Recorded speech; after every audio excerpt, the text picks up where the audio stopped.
Welcome to ASEAN Art. Please subscribe, like, share, and follow. अस्सलाम वालेकुम, मैं हूँ आसियान और आप देख रहे हैं आसियान आर्ट। आज हम पंच एम्ब्रॉयडरी में इस्तेमाल होने वाले पंच नीडल के बारे में सीखेंगे। ये हमारे पास डिज़ाइन के हिसाब से मुख्तलिफ़ किस्म की पंच नीडल हैं। इन नीडल की सिलेक्शन हम डिज़ाइन और उसके धागे के हिसाब से करते हैं। यहाँ पे आज हम इन दो नीडल के बारे में जानेंगे। इसमें हम धागा कैसे डालेंगे, इसको इस्तेमाल कैसे करना है। यहाँ पे एक्स्ट्रा वायर दी गई है, इसकी मदद से हम थ्रेड को इस इंजेक्शन के अंदर से निकालते हैं। अब इसके साथ दो और नीडल मौजूद हैं।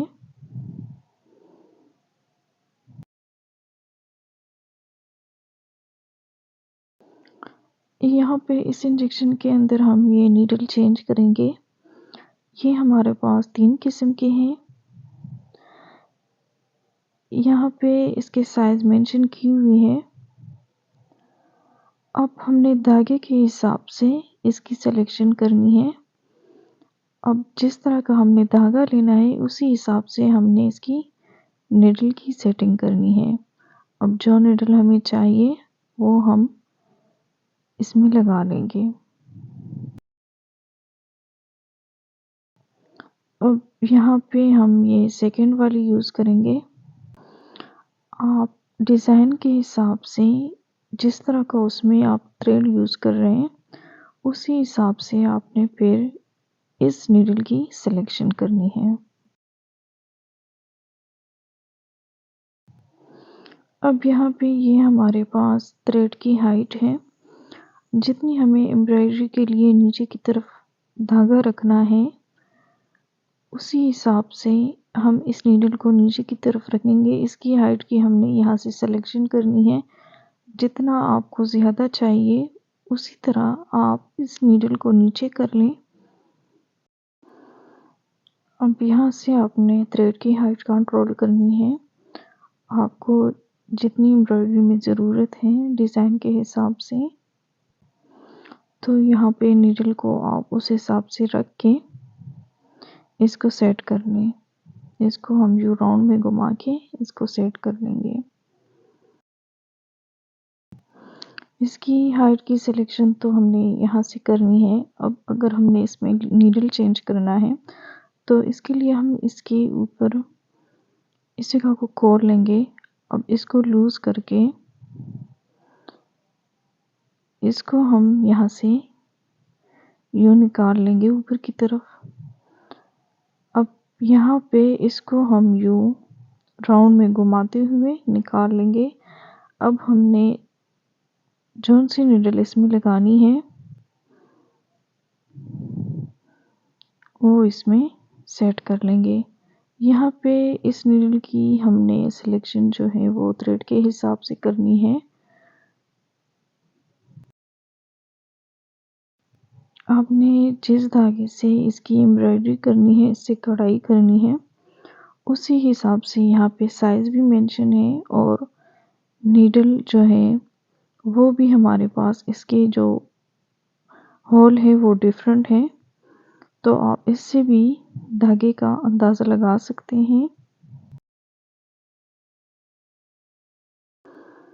अब यहाँ पे इसको यूँ हम सेट कर लेंगे।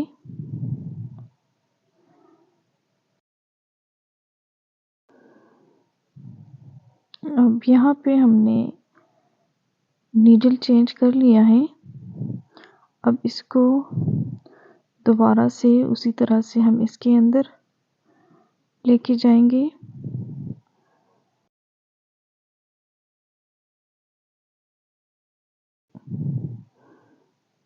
अब इसके बाद फिर से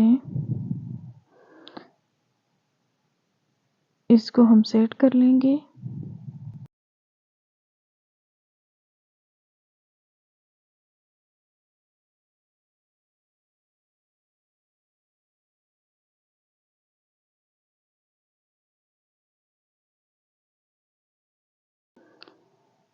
यहाँ पे नीडल की हमने सिलेक्शन कर ली। अब यहाँ पे हमने धागा डालना है, तो इसके लिए इसके साथ ये अलग सी वायर दी है। इसको हम इस नीडल के अंदर से गुजारेंगे। यहाँ पे इसको हमने नीचे की तरफ से ऊपर की तरफ लेके जाना है।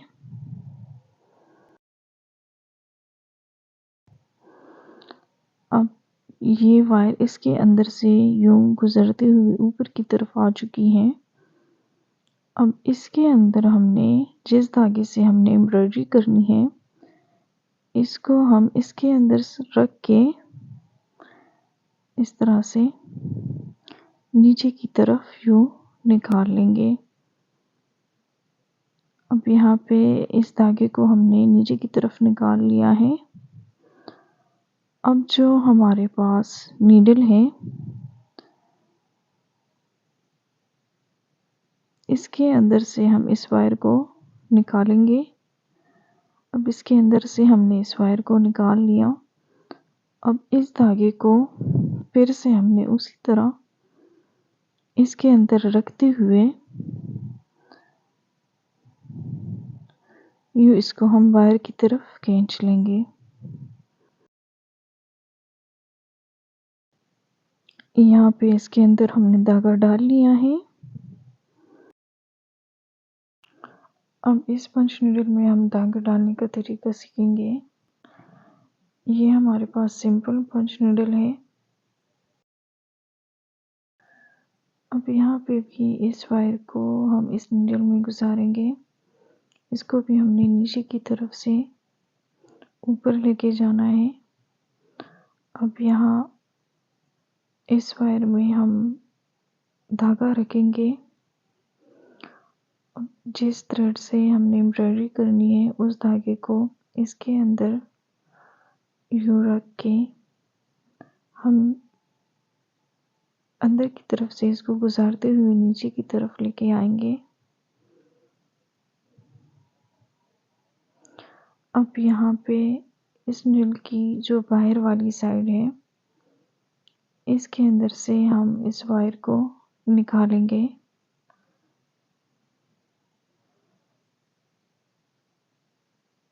अब इस धागे को फिर से हम इसके अंदर रख के बाहर की तरफ इसको यूं निकाल लेंगे। अब इसको सेट कर लेंगे। यहाँ पे इन दोनों नीडल में हमने धागा डाल लिया है। अब इसको इस्तेमाल करने का तरीका सीखेंगे।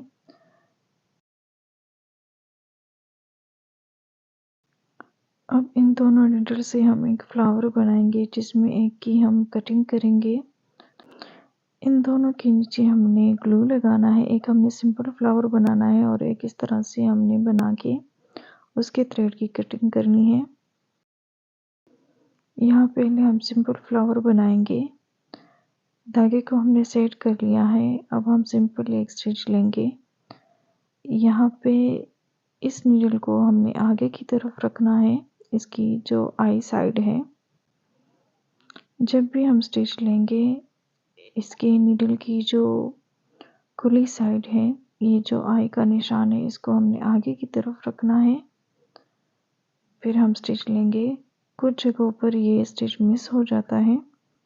इसकी हमारे पास दो मिस्टेक है। एक, आपने इसकी आई को आगे की तरफ रखना है और दूसरा, हमने ऊपर की तरफ से धागे को लूज छोड़ना है। अब जहाँ पे भी हम स्टिच लेंगे, हम धागे को लूज छोड़ेंगे और नीडल की जो आई साइड है, इसको हम आगे की तरफ रखेंगे।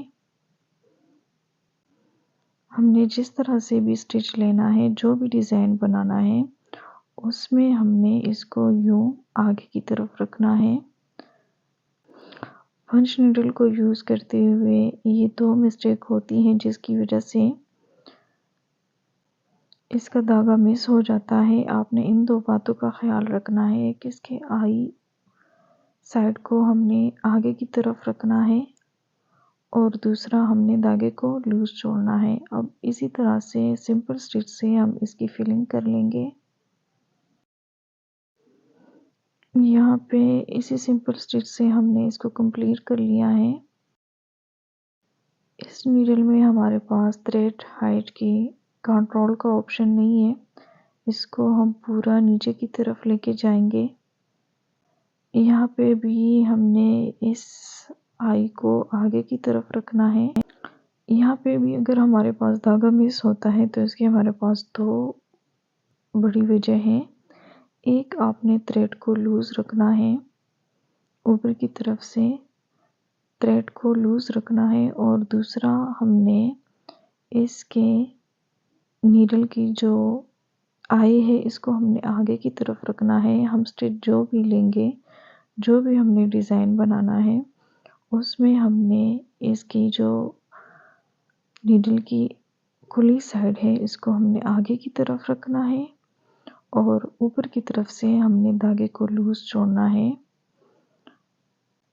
अब यहाँ पे इस नीडल को हम पूरा नीचे की तरफ लेके जाएंगे, और इसी तरह से इस सिंपल स्टिच से हमने इसको कंप्लीट करना है। ये हमारे पास इसकी उल्टी साइड है। पंच नीडल को यूज़ करने के बाद जो भी हमने डिज़ाइन बनाया हो उसके नीचे हमेशा हमने ग्लू लगाना है। तो ये इसकी उल्टी साइड है, यहाँ पे हम ग्लू लगा लेंगे। ग्लू लगाने के बाद ये ड्राई हो चुका है। अब ये हमारे पास इसकी सीधी साइड है, यहाँ पे इस थ्रेड की हम कटिंग कर लेंगे।